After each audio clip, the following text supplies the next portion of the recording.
दोस्तों इस वीडियो में आप देखेंगे कि केडीए द्वारा 1101 जो प्लॉट हैं उसमें जितने भी कॉमर्शियल प्लॉट हैं उसमें उसकी ई ऑक्शन हो रहा है, यानी ई नीलामी हो रही है। तो बोली लगाने से पहले कौन कौन सी रूल्स हैं, नियम हैं, आपको देखने हैं। तो हम आपको उसको डिटेल में समझा रहे हैं। तो आइए शुरू करते हैं दोस्तों यहाँ से हमारा वीडियो। तो दोस्तों जैसा कि आपको पता है कि कानपुर विकास प्राधिकरण विभिन्न योजनाओं में अपने 1101 प्लॉट लेकर आया हुआ है, जो कि कुछ रेजिडेंशियल हैं और कुछ कॉमर्शियल हैं। तो आप किस तरह से इसकी ई नीलामी में भाग ले सकते हैं, इसमें क्या क्या नियम हैं, क्या क्या शर्तें हैं, दोस्तों हम आपको इस वीडियो में बताने जा रहे हैं। तो आइए दोस्तों शुरू करते हैं। पहला पॉइंट इसमें दोस्तों पहला पॉइंट है कि जितने भी भूखंड हैं, भवन हैं, दुकानें हैं या फ्लैट हैं, इसकी ई नीलामी की व्यवस्था अधिकृत बैंकों के माध्यम से ही की गई है। दोस्तों ई नीलामी के लिए आपको बोली लगाने के लिए कानपुर विकास प्राधिकरण की वेबसाइट www.kdaindia.co.in पे ई ऑक्शन के लिंक पर क्लिक करना है। तो दोस्तों सबसे पहले हमें करना क्या है कि ऑनलाइन रजिस्ट्रेशन फॉर्म को ओपन करना है, उसमें सारी इंफॉर्मेशन को फिल करना है, अपने डॉक्यूमेंट को अपलोड करना है और फिर हमें लॉगिन करना है। जैसे ही आप अपना रजिस्ट्रेशन फॉर्म को सबमिट करेंगे तो लॉगिन करने के लिए दोस्तों आपके मोबाइल पर या ईमेल पर एक आईडी और पासवर्ड आएगा। जैसे ही वो आता है आप इससे अपना लॉगिन कर सकते हैं। दोस्तों रजिस्ट्रेशन फॉर्म को जितनी भी इंफॉर्मेशन उसमें मांगी गई है उसको अच्छे से भरेंगे, सही से भरेंगे और जो डॉक्यूमेंट उसमें अपलोड करने के लिए बोला है उसको आप सही अपलोड करेंगे, वरना आपका आवेदन निरस्त भी हो सकता है। जब दोस्तों आपका रजिस्ट्रेशन हो जाएगा उसके बाद आपको जिस प्रॉपर्टी पर बोली लगानी है उसकी जमानत राशि जो कि उसकी प्रॉपर्टी के सामने लिखी हुई है उसको आप ऑनलाइन या बैंक चालान के माध्यम से भरेंगे। इसमें एक बात याद रखने वाली है दोस्तों कि जो व्यावसायिक आवासीय संपत्ति है वो जहाँ है जैसे है कि आधार पर ही दी जाएगी, मतलब कि उसमें कोई भी फेरबदल नहीं होगा। दोस्तों ई नीलामी के लिए आपकी आयु 18 वर्ष से अधिक हो और आप भारत के नागरिक हों तभी आप कॉन्ट्रैक्ट कर पाएंगे। दोस्तों ई नीलामी में भाग लेने से पहले आप चाहें तो अपने भूखंड को जाकर देख लीजिए, क्योंकि ये जिम्मेदारी आपकी खुद की होगी। दोस्तों ई नीलामी में यदि आपको कोई ऐसा प्लॉट मिला हुआ है जो कॉर्नर का है तो इसके लिए आपको 10% अतिरिक्त कॉर्नर चार्ज भी देना होगा।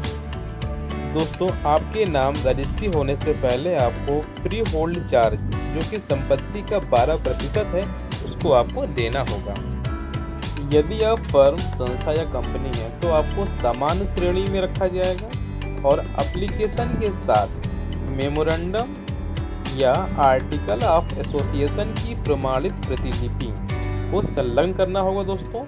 और कंपनी को अपना रजिस्ट्रेशन नंबर भी देना होगा। यदि आप साझेदारी फर्म हैं तो registrar of firm, chit fund एवं सोसाइटी के यहाँ आप रजिस्टर्ड होना कंपलसरी है। ई नीलामी में भाग लेने से पहले आपको पंजीकरण धनराशि को जमा कर देना है। यदि आप ऑनलाइन जमा करते हैं दोस्तों तो नीलामी खत्म होने तक आपको रजिस्ट्रेशन करवा लेना है, लेकिन यदि आप बैंक चालान के माध्यम से करते हैं तब आपको नीलामी खत्म होने से एक दिन पहले तक रजिस्ट्रेशन को करवा ही लेना है। दोस्तों यदि नीलामी बंद होने के अंतिम 10 मिनट में किसी ने बोली लगा दी है तब उस समय बोली की अवधि को 30 मिनट के लिए बढ़ा दिया जाएगा और इस 30 मिनट में भी यदि अंतिम 10 मिनट में किसी ने बोली लगा दी तो फिर हर बोली पर 30-30 मिनट बढ़ाते रहेंगे और ये क्रम जब तक चलता रहेगा जब तक कि लास्ट के 10 मिनट में किसी ने बोली ना लगाई हो। यदि बोली की अवधि 30 मिनट बढ़ाने के बाद ये लास्ट के 10 मिनट में किसी ने बोली नहीं लगाई दोस्तों तो वहीं पर नीलामी को समाप्त माना जाएगा।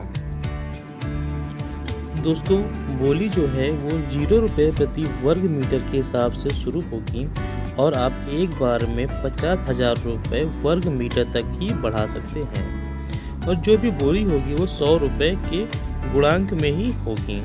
कहने का मतलब ये है कि मान लीजिए आपके पास 100 स्क्वायर मीटर की कोई प्रॉपर्टी है जिसकी आप बोली लगा रहे हैं दोस्तों, तो उसमें आपको करना क्या है कि जो भी बोली होगी वो 100 रुपये के गुणांक में ही आप बढ़ा सकते हैं। और दूसरी बात ये है कि जो बोली लगाई जा रही है वो प्रति वर्ग मीटर पर लगाई जा रही है, यानी कि 1 वर्ग मीटर पर बोली लगाई जा रही है। मान लीजिए आपकी संपत्ति 100 वर्ग मीटर है, तो आपको उसमें 100 का मल्टीप्लाई करना होगा।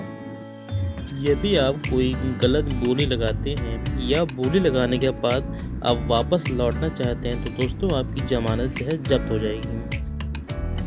दोस्तों उन्हीं प्लाटों पर बोली को मान्य माना जाएगा जिनमें कम से कम 2 बोली करता हूँ, बोली लगाने वाले हों, और कम से कम उनके बीच में 3 बार बोली लगाई गई हो। जैसा कि हम आपको बता चुके हैं दोस्तों, नीलामी में बोली लगाने के बाद आप वापस नहीं आ सकते हैं और सबसे ज़्यादा बोली लगाने वाले को ही संपत्ति दे दी जाएगी।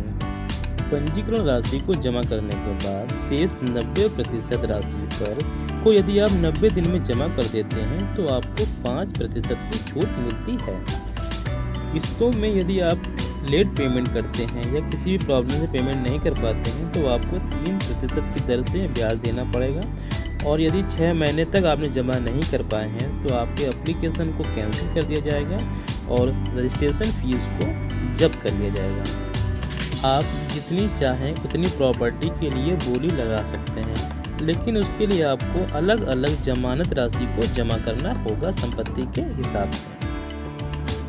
यदि आपका नाम बोली में आ जाता है या आपने सबसे अधिकतम बोली लगाई हुई है तो आपको संपत्ति का रजिस्ट्री आपके नाम करा दी जाएगी, अन्यथा आप 72 घंटे में आपके पैसे को वापस कर दिया जाएगा आपके बैंक खाते में। यहाँ पर जमानत राशि की बात नहीं हो रही है, पंजीकरण राशि की बात हो रही है। यदि आपने पंजीकरण राशि को नकद जमा कर दिया है और आपका नाम नीलामी में बोली में नहीं आता है तो आपको 1 हफ्ते में पैसा वापस कर दिया जाएगा। जब तक संपत्ति आपके नाम रजिस्टर्ड ना हो जाए तब तक आपको स्थानीय निकाय को जितना भी निर्धारित शुल्क है वो आपको देना होगा दोस्तों। यदि नगर निगम या अन्य कोई विभाग संपत्ति पर कोई टैक्स लगाता है तो आपको उस टैक्स को देना होगा। नीलामी में वही व्यक्ति भाग ले सकता है जिसने की जमानत राशि को जमा किया है। यदि केडीए आपको आपकी संपत्ति को देने में देरी करता है, वो क्या चाहे वो किसी प्रकार से हो, न्यायालय के द्वारा हो या किसी भी प्रकार से हो, तो आपको किसी प्रकार की क्षतिपूर्ति प्राप्त करने का अधिकार नहीं होगा। उस दशा में केडीए क्या करेगा कि आपको आपकी धनराशि को वापस कर देगा। और दूसरा क्या है कि यदि वो 1 वर्ष से ज़्यादा आपकी धनराशि को अपने पास रखता है तो वो भारतीय स्टेट बैंक के खाते से 1% ज़्यादा ब्याज को जोड़कर आपको आपका पैसा वापस कर देगा। दोस्तों रजिस्ट्री के समय यदि आपके प्लॉट का एरिया कम होता है या ज़्यादा होता है तो आपको उसी के हिसाब से पैसा आपका घट भी सकता है और बढ़ भी सकता है। रजिस्ट्री के बाद ही आपको कब्जा दिया जाएगा, पहली बात ये है। और दूसरी बात ये है कि निर्माण संबंधी या अन्य कोई जितने भी नियम है वो आप आवंटी को मानने होंगे। जितनी भी शर्तें आपको हमने बताई हैं उसके अतिरिक्त समाचार पत्रों में प्रकाशित कोई सूचना हो या ई-ऑक्शन सॉफ्टवेयर पर उपलब्ध कोई स्पेशल टर्म्स एंड कंडीशन हो, उसको भी आपको दोस्तों मानना होगा। आपकी बोली लगाते समय केडीए की वेबसाइट में यदि कोई प्रॉब्लम होती है या इंटरनेट फेलियर होता है या निर्धारित जो बैंक है उसमें पावर फेलियर होता है, इंटरनेट फेलियर होता है, तो इसके लिए भी कोई जिम्मेदार नहीं होगा। नीलामी के संबंध में आवास एवं शहरी नियोजन अनुभाग उत्तर प्रदेश शासन द्वारा निर्गत नियम, उपनियम, शासन आदेश एवं प्राधिकरण द्वारा निर्गत आदेश प्राविधान मान्य होंगे। इसमें समय समय पर होने वाले संशोधन यथावत आपको मान्य होंगे।